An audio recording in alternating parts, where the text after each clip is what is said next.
नमस्कार दोस्तों, स्वागत है आपका अपने YouTube channel tricky math bye click on mind academy में। तो आइए दोस्तों, आज का जो हमारा टॉपिक रहने वाला है, आज हम डिस्कस करेंगे सिंपल इंटरेस्ट पर। तो सबसे पहले मैं बता देना चाहता हूं कि ये जो सिंपल इंटरेस्ट जो टॉपिक है, ऐसा कोई भी एग्जाम नहीं होता कंपटीशन का कि जिसके अंदर ये इसमें से क्वेश्चन ना आता हो। तो सबसे मेन टॉपिक है सिंपल इंटरेस्ट। तो सबसे पहले मैं बताना चाहूंगा कि जो सिंपल इंटरेस्ट है, इसके अंदर मेन जो टॉपिक है वो कौन कौन से बनते हैं। तो सबसे पहले आज हम दो टॉपिक का डिस्कस करेंगे। पहला जो हमारा टॉपिक रहेगा वो रहेगा गुना के आधार पर क्वेश्चन। तो दोस्तों, बिल्कुल ट्रिक के माध्यम से आप बिना पेन चलाए भी क्वेश्चनों को कर पाओगे। बस 10 मिनट की वीडियो है, वीडियो के अंदर बने रहिएगा। तो सबसे पहले सिंपल इंटरेस्ट का जो पार्ट 1 है आज हम आपके सामने लेकर आए हैं। तो आइए वीडियो को स्टार्ट करते हैं। जो सबसे पहला क्वेश्चन है हमारा, क्वेश्चन देखिए स्क्रीन पर दिया गया हुआ है। क्वेश्चन के अंदर लिखा गया है, राम ने 750 रुपए की राशि उधार ली, 8% ब्याज की दर से 2 वर्षों के अंत में कितनी राशि लौटाएगा। तो सबसे पहले इस टॉपिक को स्टार्ट करने से पहले मैं आपको कुछ बताना चाहता हूं। जो मेन इसके अंदर कीवर्ड जो यूज करेंगे, अगर आपने ये कीवर्ड ही देख लिए तो आपका क्वेश्चन कभी भी नहीं फंसेगा। तो पहला जो हमारा मेन कीवर्ड है, तो बताऊंगा कि इसके अंदर जो सबसे ज्यादा प्रिंसिपल का रोल अदा रहता है। तो पहले तो बात करते हैं कि ये प्रिंसिपल क्या होता है, जिसको हिंदी में मूलधन कहा जाता है, इसको राशि भी कहा जाता है, इसको धन भी कहा जाता है। वो एग्जाम में कोई भी नाम यूज कर सकता है, ये नहीं कि मूलधन देगा, वो राशि भी कह सकता है, धन भी कह सकता है। तो ये इनका नामकरण है प्रिंसिपल। और ध्यान दीजिएगा, प्रिंसिपल क्या होता है, वो राशि जो हम किसी को उधार देते हैं या किसी से उधार लेते हैं, उसको हम क्या बोल देते हैं, मूलधन कह देते हैं। और अगर हमें ना दिया गया हो तो हम इसको क्या मानते हैं, 100 मानकर चलते हैं। उसके बाद डिस्कस करेंगे रेट ऑफ इंटरेस्ट। अब ये रेट ऑफ इंटरेस्ट क्या होता है, जिसको हम कहते हैं ब्याज की दर। हिंदी में क्या बोलते हैं, ब्याज की दर।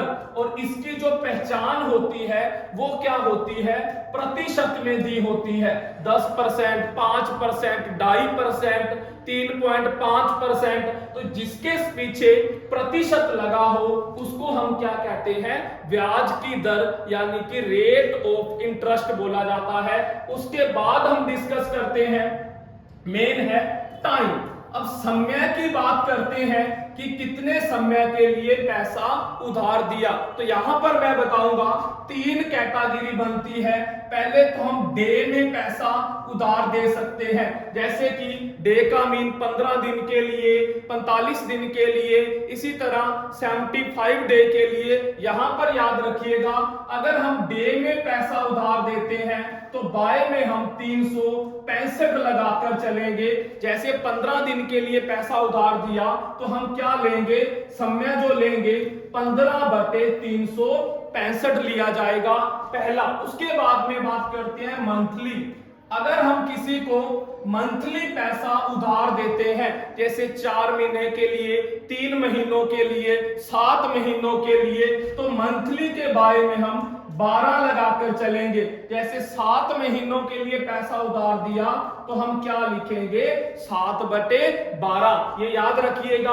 अगर हम ईयरली पैसा उधार देते हैं, 1 साल, 2 साल, 3 साल, तो फिर हम उसको वैसे का वैसे ही फार्मूले के अंदर फिट कर देंगे। तो ये था समय के बारे में। और उसके बाद आता है हमारा में मिश्रधन, यानी कि ये अमाउंट क्या होती है, जिसको हम इंग्लिश में क्या कह देते हैं, अमाउंट। मिश्रधन यानी मिश्र प्लस धन।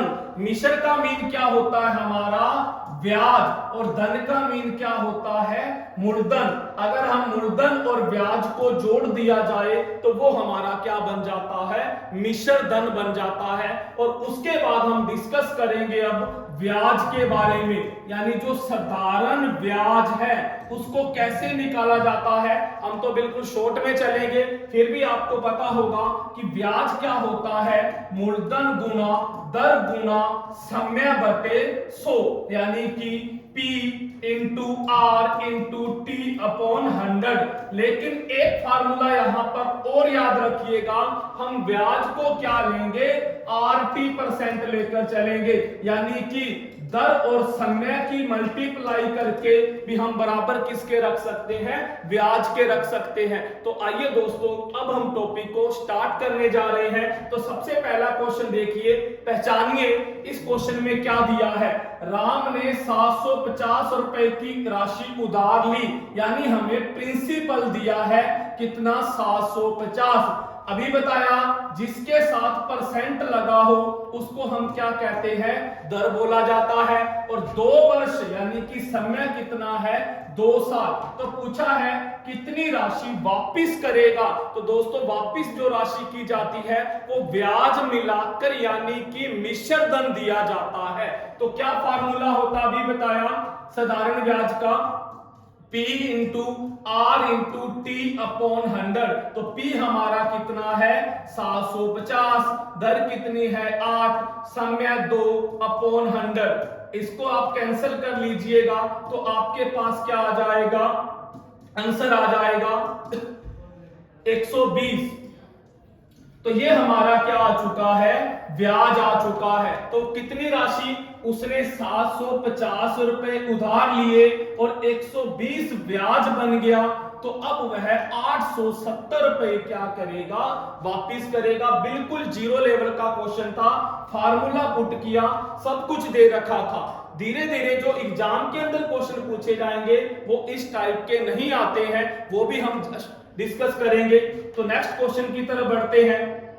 क्वेश्चन दे रखा है हमें, किसी राशि का 15% की दर से, किसी राशि का 15% की दर से 8 महीने का SI 50 रुपए होगा। किस राशि का, अभी मैंने आपको बताया कि राशि बोले तो क्या होता है, मूलधन होता है। यानी हमें इस क्वेश्चन के अंदर मूलधन निकालना है, प्रिंसिपल निकालना है। दिया क्या है, R दिया हुआ है 15%, उसके बाद टाइम दिया हुआ है 8 महीने, 8 मास। तो मैंने आपको क्या बोला था, 8 बटे क्या लगाओगे, महीने में समय है तो 12 लगाओगे। SI यानी साधारण ब्याज दे रखा है 50 रुपए। तो हमें क्या निकालना है, प्रिंसिपल निकालना है। फार्मूला आप जानते हो, SI is equal P into R into T upon 100। तो यहां पर आप वैल्यू पुट कर लीजिए। SI कितना दिया हुआ है 50, P हमें फाइंड करना है, R कितना है 15 और T 8/12 और इंटू 100। तो यहां से हमारे पास क्या आ जाएगा, प्रिंसिपल आ जाएगा। इसको अब कैंसिल कर लीजिए। जब आप इसको कैंसिल करोगे तो पहले तो इसको कर लीजिए, 4 पर करेंगे, 4 2 जा 8, 4 3 जा 12, 3 5 जा 15, ये हमारा 20 पर और ये 10 पर। 10 को 50 से मल्टीप्लाई करेंगे तो 500 हमारा क्या आ जाएगा, प्रिंसिपल आ जाएगा। उसके बाद चलते हैं दोस्तों नेक्स्ट क्वेश्चन की ओर। क्वेश्चन देखिए पहले क्या दे रखा है। अब यहां से दोस्तों एक चीज याद रखना, यहां से मेन क्वेश्चनों की शुरुआत हो चुकी है। ज्यादातर ये क्वेश्चन अब जो आने वाले हैं यही एग्जाम के अंदर पूछे जाते हैं। तो आज का जो हमारा मेन क्वेश्चन जो टाइप स्टार्ट हो रहा है उसको हम बोलेंगे गुणा वाले क्वेश्चन। यानी कि ये जो गुणा शब्द होगा वो आपको दिया जाएगा, जैसे कहेगा कि 3 गुना हो जाती है, 4 गुना हो जाती है, 5 गुना हो जाती है। तो ये क्वेश्चन एग्जाम के अंदर पूछे जाते हैं। तो आप याद रखिएगा कि जब भी गुणा वाला क्वेश्चन आता है तो उसके अंदर एक तो सिंगल गुना पर आता है, यानी कि उस क्वेश्चन के अंदर आपको एक बार ही गुना बोला गया होगा, 3 गुना 4 गुना कुछ भी, या उसके अंदर डबल यानी 2 बार गुना बोला गया होगा। अभी आपको दिखाएंगे, पहले हम चलते हैं सिंगल गुना पर क्वेश्चन। देखिए इस क्वेश्चन के अंदर गुना शब्द एक बार ही अप्लाई किया गया है। क्या बोला? कोई राशि, पता ही नहीं मूलधन, 10% की दर से कितने समय में 3 गुनी हो जाएगी। समय पूछा है कि कोई राशि कितने समय में 10% की दर से 3 गुनी हो जाएगी। तो यहां पर ध्यान दीजिए, अभी हम इसको ट्रिक से सोल्व करवाता हूं, बिल्कुल जीरो, बिना पेन चलाए भी आप क्वेश्चन सोल्व कर पाओगे। तो पहले देखिए बेसिक। तो अब यहां पर देखिए कोई राशि यानी मूलधन हमें नहीं पता, तो मैंने आपको बताया था क्या करोगे, 100 मान लोगे। आर कितना दे रखा है? 10%। उसके बाद समय यानी कि समय हमने निकालना है, फाइंड करना है। 3 गुनी हो जाएगी यानी जो भी चीज होगी या होती है उसको हम मिश्रधन कहते हैं। तो हमने मूलधन 100 माना, तो मिश्रधन हमारा कितना हो गया? 300 हो जाएगी। तो 300, 3 गुनी का मीन 300, तो हमारा 300 क्या आ गया? मिश्रधन। तो अब मैं आपसे पूछूं ब्याज कितना होगा, क्योंकि मिश्रधन में ब्याज जुड़ा हुआ होता है और प्रिंसिपल में। उसके बाद अगर मैं इस 300 में से ये 100 घटा दूं तो 200 रुपए मुझे क्या मिलेगा? ब्याज मिलेगा। तो अब फार्मूला आप जानते ही हो, तो फार्मूला अब हम अप्लाई कर सकते हैं। तो देखिए ध्यान से, फार्मूला भी बताया था, SI is equal P into R into T upon 100। तो SI कितना मिला? 200 मिला, इज इक्वल P कितना मिला? 100 लिया, R दे रखा है 10%, समय निकालना है, अपॉन 100। 100 से 100 कैंसल, 10 से 0 से 0, तो समय कितना आ चुका है? यानी कि 20 सालों में कोई राशि 10% की दर से 3 गुना हो जाएगी। लेकिन दोस्तों इतना टाइम अगर हम वेस्ट करते हैं तो हमारा जो एग्जाम है वो नहीं क्रैक होगा, हमें टाइम को ही कंज्यूम करना है। तो आप कैसे ट्रिक से सोल्व करोगे? याद रखिएगा, हमने गुना शब्द को पकड़ना है, गुना शब्द को पकड़ना है। अगर उसने 3 गुना दिया तो आप उसको 1 माइनस करके 2 गुना मानोगे। 4 गुना दिया 3 गुना मानोगे, 5 गुना दिया 4 गुना मानोगे। तो अब 3 गुना दिया तो हम क्या मानेंगे? 2 गुना मानेंगे, और पीछे 2 जीरो लगानी है। 2 गुना को क्या लिखेंगे? 200, 3 गुना को 300, 4 गुना को 400, 1 माइनस करके। और उसके बाद जहां तो वो दर देगा, अगर समय पूछेगा तो दर गिवन होगी, दर पूछेगा तो समय गिवन होगा। जो दे रखा है वो बाय में लगा दीजिए, आपका क्या आ जाएगा? आंसर आ जाएगा। तो आप बिना पेन चलाए भी इस क्वेश्चन को कर सकते हो। जितना गुना दे रखा हो 1 गुना माइनस लेकर उसके बाद में आपने उसके पीछे 2 जीरो लगानी है। अब क्यों लगानी है दोस्तों वो भी बताते हैं। सबसे पहले तो देखो, सेकंड बात करते हैं कि जब भी ये परसेंट की बात आती है तो अब आपको पता होगा कि परसेंट को हटाने के लिए क्या लगाना पड़ता है। यानी कि अगर परसेंट ऊपर है तो हमें इस परसेंट को हटाने के लिए नीचे 100 लगाना पड़ता है। यहां पर हमने प्रतिशत नीचे लिया तो हम ऊपर 100 लगाएंगे, तो ये 2 जीरो वहां से लगती हैं। आपने सीधा याद रखना है, कंफ्यूज नहीं होना कि जो 3 गुना दिया है तो आप उसको 2 गुना लिख के उसके पीछे 2 जीरो लगा दो। 5 गुना दिया है 4 लिख के पीछे 2 जीरो लगा दो। और जो दे रखा होगा, समय दे तो समय से भाग, दर दे तो दर से भाग, आपका क्या आ जाएगा? आंसर आ जाएगा। तो ये तरीका दोस्तों याद रखिएगा। तो बढ़ते हैं, क्वेश्चन देखिए, सेम डिक्टो क्वेश्चन है। क्वेश्चन में बोला गया है कि कोई राशि किस दर पर 4 वर्ष में 2 गुनी। अभी बताया 2 गुनी को क्या लिखोगे? 1 गुणी, यानी 1 पीछे 2 जीरो, 100 अपॉन 4, तो आपका क्या आंसर आ जाएगा? 25% आपका आंसर आ जाएगा। तो ये था सिंगल गुना वाले क्वेश्चन। अब अगर डबल गुना वाले आ जाते हैं तो अब हम उनको कैसे सोल्व करेंगे? तो देखिए क्वेश्चन लेते हैं डबल। क्या बोला है कि कोई राशि 5 वर्ष में 2 गुनी हो जाती है तो कितने वर्ष में 5 गुनी होगी? तो इसको बोला जाता है एक बार और 2 बार गुना शब्द आया है। तो इसको कैसे सोल्व आउट करेंगे? तो क्वेश्चन देखिए, सबसे पहले हमने क्या करना है, अगर मैं इसको यहां से हाफ कर दूं तो अभी जो हमने सिंगल गुना वाले क्वेश्चन करे हैं वही बन गया है।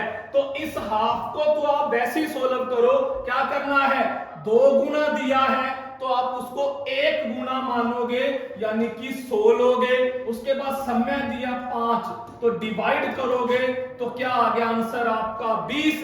अब इसके बाद इस गुना को देखिए, 5 गुना बोला है, सेम वही प्रोसेस, 5 गुना को क्या लोगे 4, 2 जीरो लगा दी 400। लेकिन अब इसको किससे भाग दे, यहां पर समय 5 वर्ष दिया था, यहां पर तो समय भी नहीं दे रखा। तो जो उसका आंसर आया है यहां पर याद रखिएगा, जो ये आंसर आया है पहले पार्ट का, उस आंसर से आप क्या कर दोगे, डिवाइड कर दोगे तो आपका क्या आ जाएगा, आंसर आ जाएगा। तो एक क्वेश्चन और देख लेते हैं। क्वेश्चन देखिए क्या है, सेम कोई राशि 10% की दर से 3 गुनी हो जाती है तो किस दर से 7 गुनी होगी? तो पहले तो 3 गुनी को क्या लिखोगे 200, बाय में 10% 10 कट के क्या आ गया 20 आ गया। इस 7 गुनी को क्या लिखोगे 6, 600 को किससे भाग दोगे 20 से, तो आपका आंसर क्या आ जाएगा 30%। तो ये थे हमारे डबल गुना वाले क्वेश्चन। तो ऐसे ही ट्रिक के माध्यम से नेक्स्ट पार्ट 3-4 पार्ट और लेकर आएंगे और बिल्कुल इजी वे के अंदर बिना पेन चलाए भी आप इन क्वेश्चनों को सोल्व कर सकते हो। तो बस दोस्तों, आज की इस वीडियो को हम यही स्टॉप करते हैं। अगर आपको अच्छी लगे तो ज्यादा से ज्यादा शेयर और लाइक कीजिएगा। थैंक यू दोस्तों।